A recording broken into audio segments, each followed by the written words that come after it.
ইরানের বিষয়ে খুব শিগগিরই সিদ্ধান্ত নেবেন বলে জানিয়েছেন মার্কিন প্রেসিডেন্ট ডোনাল্ড ট্রাম্প। পারমাণবিক কর্মসূচি ইস্যুতে ওমানে ওয়াশিংটন তেহরানের মধ্যে ইতিবাচক আলোচনার পর এমন মন্তব্য করেন তিনি। তবে পরমাণু চুক্তি নিয়ে তাড়াহুড়ো করা হচ্ছে বলে অভিযোগ তেহরানের। আর এদিকে আলোচনার সব সিদ্ধান্ত ইউরোপের স্বার্থের সঙ্গে সঙ্গতি রেখে করার আহ্বান জানিয়েছে ফ্রান্স। দ্রুত নতুন পারমাণবিক চুক্তি চায় যুক্তরাষ্ট্র। ইরানের অভিযোগ, এই ইস্যুতে ট্রাম্প প্রশাসন খুব তাড়াহুড়ো করছে।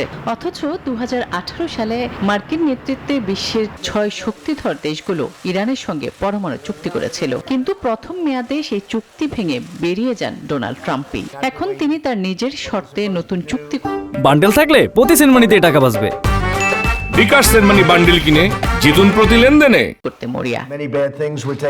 ইরানের বিষয়ে খুব শিগগিরই সিদ্ধান্ত নেবেন বলেও জানিয়েছেন মার্কিন প্রেসিডেন্ট। পারমাণবিক কর্মসূচি ও নিষেধাজ্ঞা ইস্যুতে গেল 12 এপ্রিল ওমানে প্রথম দফায় যুক্তরাষ্ট্র ও ইরানের মধ্যে ইতিবাচক ও গঠনমূলক আলোচনার পর এমন মন্তব্য করেন তিনি।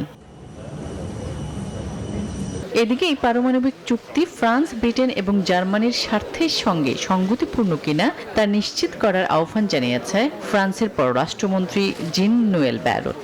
লুক্সেমবার্গে ইইউ পররাষ্ট্রমন্ত্রীর সঙ্গে বৈঠকে এই আহ্বান জানান তিনি। পরমাণু চুক্তি নিয়ে আগামী 19 এপ্রিল রোমে যুক্তরাষ্ট্র ইরানের প্রতিনিধিদের মধ্যে দ্বিতীয় দফার বৈঠক অনুষ্ঠিত হওয়ার কথা রয়েছে।